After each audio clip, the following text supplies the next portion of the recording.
This is Dracula, the Essential Classics edition, written by Bram Stoker, narrated by Guy Barnes. Dracula by Bram Stoker. Introduction, Vivian Heller. Permit me to introduce myself. Who hasn't quoted Count Dracula's famous words with a smile and maybe a secret shiver at the thought of the most insidious stalker of them all? And yet this phrase was spoken not by Bram Stoker's Count, but by the actor Bela Lugosi in Murnau's brilliant film adaptation of the book, the first of over 200 film versions that made Count Dracula second only to Sherlock Holmes in terms of screen appearances. Stoker originally wanted to call Dracula by a different name, the Undead, a title that applies perfectly to the history of this wild novel, which has generated an entire subculture that continually revives itself and shows no signs of dying out.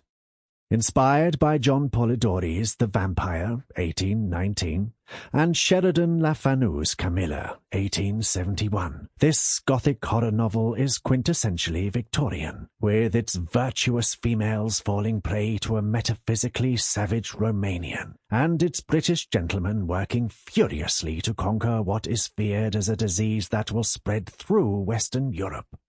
Written at a time of historical transition, both secular and religious cures are sought, from the gold cross placed in one of the victims' mouths to the communion wafers that render 49 of Dracula's wooden boxes useless, to the recourse to blood transfusions and even to hypnotism as developed by the French psychologist Charcot.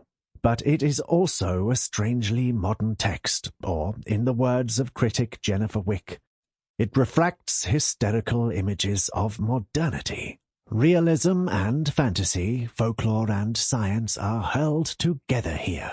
We are confronted with the possibility that the human mind is finally unfathomable, and at the same time we are made to feel that we need to explore its darkest recesses if we are ever to gain control of our own destructive and self-destructive impulses. The fears that Dracula plays upon so inventively are fears that still circulate in our culture today.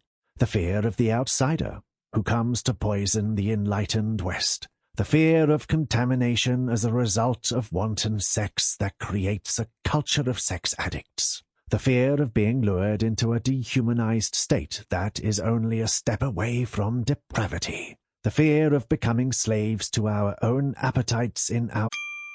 Sample complete. Ready to continue?